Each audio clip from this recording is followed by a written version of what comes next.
आता तुम्ही सुद्धा बैठक घेतात, कशा प्रकारे प्रश्न मार्गी लागतात? सर्वप्रथम मीडिया आणि आपल्या सर्वांच्या माध्यमातून मी मुंबई आणि खास करून दक्षिण मुंबईच्या जनतेत आम्ही सांगू इच्छितो की माझी मीटिंग SRA आयुक्त कल्याणकरजी सोबत लास्ट वीक मी ठरवलं होतं. पार्लमेंट चालू आहे, सेशन आज संपलं. काल राज्यसभेत वक्फ बिल पास झालं.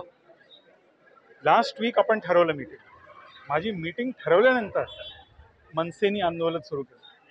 माझी मीटिंग ठरवल्यानंतर आदित्य ठाकरे येऊन वर्लीकरांचा पुन्हा त्यांना लक्ष आलं की ते वर्ली त्यांचा मतदारसंघ आहे आणि वर्लीमध्ये सर्वसामान्य मूळ रहिवासी झोपडपट्टीमध्ये राहतात.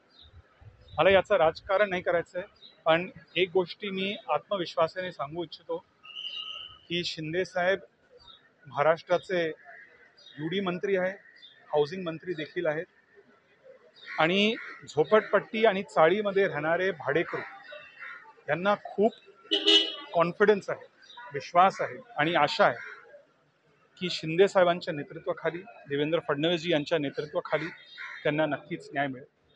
कारण लोकांना माहिती आहे की सामान्य लोकांची वेदना काय, त्यांची आकांक्षा काय, गृहनिर्माणचा प्रश्न सोडवण्यासाठी कोणाकडे काय क्षमता आहे, योग्यता आहे.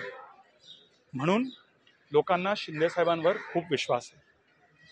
सर, खरं तर पालिका निवडणुका लवकर जवळ येतात. शिवसेना ठाकरे गटाकडून प्रत्येक विभागावरती एक उपनेता नेता नेमून पालिकेच्या कामकाजावरती, आयुक्तांच्या कामकाजावर लक्ष ठेवण्यात येईल. बघा, आपल्याला काय इलेक्शन कधी येईल त्यावर आपल्याला काम नाही करायचं आहे. आपल्याला daily 365 days a year, election असो की नसो, आपल्याला जनतेसाठी काम करायचं आहे, जनतेचा प्रश्न सोडवण्यासाठी काम करायचं आहे. मुंबईमध्ये आज मी कॉन्फिडेंटली सांगू शकतो की सर्वात मोठ्या प्रश्न, सामान्य लोकांचा सर्वात मोठा प्रश्न गृहनिर्माणचा आहे, हाऊसिंगचा आहे, ट्रान्झिट कॅम्पचा प्रश्न आहे, रिडेव्हलपमेंटचा प्रश्न आहे, SRAचा प्रश्न असो किंवा म्हाडाचा प्रश्न असो. आणि आज या सेशनमध्ये मला आनंद होत आहे हे सांगण्यास की पार्लमेंटमध्ये, देशातील पार्लमेंटमध्ये रमाबाई नगर प्रकल्पबद्दल मी पार्लमेंटमध्ये रेज केलं होतं की रमाबाई नगर एक मॉडेल प्रोजेक्ट आहे, फक्त मुंबई आणि महाराष्ट्रासाठी नाही, देशासाठी, स्लम रिहॅबिलिटेशन प्रोजेक्टसाठी. MMRDA, SRA शिंदेसाहेबांच्या नेतृत्वाखाली, शिंदेसाहेब जेव्हा मुख्यमंत्री होते त्यांच्या नेतृत्वाखाली MMRDA आणि SRA एकत्र येऊन 16,000 परिवार यांना न्याय मिळेल. आणि म्हणून संपूर्ण महाराष्ट्र आणि खास करून मुंबईमध्ये आणि खास करून दक्षिण मुंबईमध्ये लोकांची स्वप्न आहे की आपल्याला घर मिळेल, कायमस्वरूपी घर मिळेल. आणि त्यांचं स्वप्न, मला पूर्ण खात्री आहे, शिंदेसाहेब आणि देवेंद्र फडणवीसजींच्या नेतृत्वाखाली पूर्ण होईल.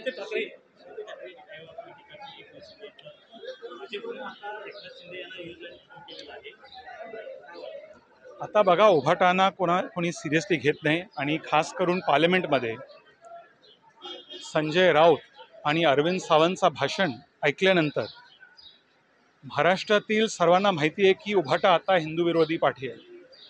पण त्यांचं भाषण ऐकल्यानंतर की वक्फ बिल हे मोदी सरकारने आणलं, सामान्य मुसलमान लोकांचा हात मजबूत करण्यासाठी, त्यांना आत्मनिर्भर बनवण्यासाठी, मुस्लिम महिलांचा सशक्तीकरण करण्यासाठी उभाटानी त्या बिलच्या विरोध बोललं.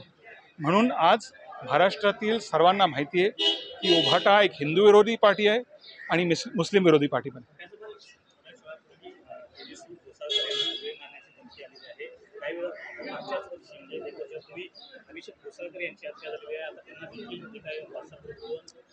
मला आज ह्या विषयावरती बोलायचं नाही, पण देवेंद्रजी, एकनाथ शिंदेजी यांच्या नेतृत्वाखाली मुंबई, महाराष्ट्र खूप पुढे जात आहे. इंडस्ट्री अट्रॅक्ट करण्यासाठी, लोकांचा चाळी आणि झोपडपट्टी रिडेव्हलप करण्यासाठी खूप फास्ट प्रोग्रेस चालू. आणि म्हणून आपल्याला स्पीड ब्रेकर राजकारण नाही पाहिजे, लोकांना फास्ट प्रोग्रेस पाहिजे. धन्यवाद.